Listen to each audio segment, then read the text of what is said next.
people, welcome back to Kai Talks Combat. If you're new around here, my name's Kai, and on this channel we talk all things boxing and combat sports. Smash that like button for me and hit subscribe if you are new. It helps the channel massively. I'm trying to get to a humble 20 subscribers, lads, before Christmas. We're keeping it humble over here. We're keeping it humble. I'm at 14 already. Just 6 more and your boy's Christmas wish has come true. I feel like Oliver Twist out here just shaking my little subscriber pot at you lot. But please hit that button. It would really help your boy out and it is very much appreciated. Mike Tyson and Jake Paul are fighting. Those are words that I did not think I would ever be using. But in just a few hours, they are. I don't know about you guys, but I did not have this on my 2024 bingo card. It's been a crazy fight week as well, hasn't it? We've had Mike Tyson absolutely carting Jake round the chops at the weigh-ins. I mean, absolute scenes. Absolute scenes, lads. Let's just watch that back one more time, shall we? Bash! Have some of that. We've even had Tony Bellew bringing his granddad to challenge Jake Paul at the press conference. It has all been going on, lads. It really has. Will I be watching the fight? Yes, I will. Just because it will be such a spectacle. But as I said in a video I made last week, I really do not like the fight, man. Although I wasn't alive to see Mike in his prime, I'm a huge Mike Tyson fan. I think he's one of the greatest of all time, hands down, no questions asked. And in his prime, he was one of the most ferocious champions the heavyweight division has ever seen. And I think on the right night, he could beat them all. Jake, in his prime, would not be able to lace the boots of a prime Mike Tyson. He just wouldn't. And if this Jake Paul fought the Mike Tyson of old, it would have been an absolute gross mismatch. Tyson would have dismantled and obliterated Jake in a matter of seconds in the opening round. But this isn't a Mike Tyson from the 80s, 90s, or even early 2000s. This is a Mike who is 58 years old, who hasn't fought professionally in almost 20 years when he lost to Kevin McBride in 2005, who, by no disrespect meant to Kevin, was not a world-level contender by any means, and someone who would have been easy pickings for the Mike Tyson from the 80s and the 90s. And again, that's not me throwing shade at McBride. I only say that because that shows just how much Tyson had declined from his prime when they fought. And that was almost 20 years ago. Let's not forget, this is a Mike who was also seen in a wheelchair not long ago. And a Mike who had some health problems recently, which is why this very fight was pushed back to now. And whilst even at 58 and with all these issues, Mike Tyson could beat the brakes off of the majority of the world's population, myself absolutely included. He's going up against a young, active fighter in Jake Paul, who is in his prime. And whilst he isn't and will never be the fighter that Mike Tyson was, he can box and he can punch. And not just punch, but he can clearly bang, which is why he's been putting opponents away in the fashion that he has. Feel like I need to reiterate it again. Jake Paul is nowhere near the level of a prime Mike Tyson.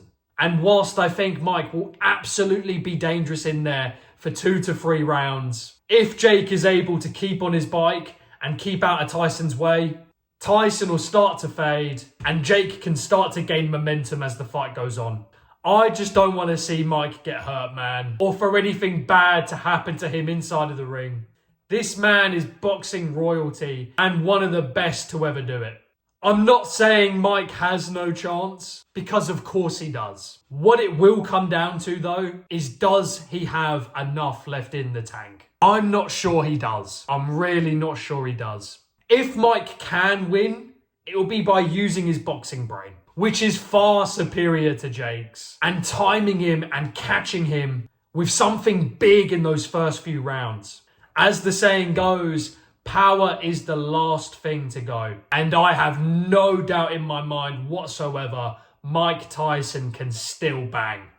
But in order to do that, he has to catch him first. And I just think Jake's going to be too quick. And he's going to be doing his best impression of the lads on the Tour de France for those first few rounds. Keeping out of the way. And Tyson, having declined athletically due to his age, just won't be able to catch him. In my opinion, this is Jake essentially paying Tyson to obtain his name on his record. I have never wanted to be wrong more about something in my entire life. And maybe I am wrong. Maybe Tyson, for one night and one night only, can bring back a little bit of that old Iron Mike Tyson. Maybe even just 2% of that old Tyson would be enough. And maybe, just maybe, he's still got enough left in the tank to absolutely flatten Jake. And he goes in there tonight and absolutely chins him. We will have to wait and see. I just feel like this is a lose-lose for Jake. If he knocks out Tyson, he's KO'd a legend of the sport. And everyone will be in uproar. And if Tyson manages to pull it off, and he loses to Tyson, despite losing to that same legend and that same GOAT, you've lost to an almost 60-year-old man. And you've been telling us that you're going to go on to become a world champion at cruiserweight. If you lose to an almost 60-year-old man, your aspirations of winning belts at cruiserweight or any weight, no matter who that man is, are pretty much kaput after that, surely. So if you're Jake, you're kind of damned if you do and damned if you don't. There's no winning, in my opinion. Obviously, he is being paid $60 million for the fight, if the reports that are coming out are to be believed. So I'm sure either way, he'll quickly move on from it. And I don't want this to be a video of me just slagging off Jake. I really don't. Because I do feel like he's had an overall net positive on the sport of boxing. He's got younger eyes, interested in the sport. And there will absolutely be kids watching the fight this evening who will be inspired to take up boxing and may just go on to become the next generation of greats. And he absolutely has to be commended for that, and for his work behind Boxing Bullies and campaigning for better fighters' pay. But I just think this ain't it, man. This really, really ain't it.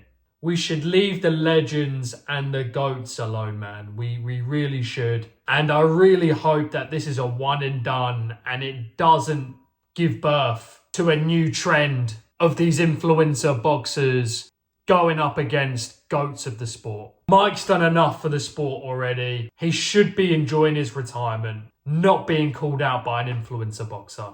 In other news, Katie Taylor and Amanda Serrano, the rematch is taking place on the undercard, which, if their first fight is anything to go by, will be an absolute belter of a scrap. Anyways, guys, I will leave it there. Can Tyson turn back the clock and get that W against Jake? Or is this a case of Father Time being undefeated? We will have to wait and see. It's a busy weekend of fighting in the ring and the octagon this weekend, and we'll be bringing you the breakdowns and news of the action right here. So stay tuned for that. Comment your thoughts below. Smash that like button for me. Hit subscribe, and I'll catch you guys on the next one.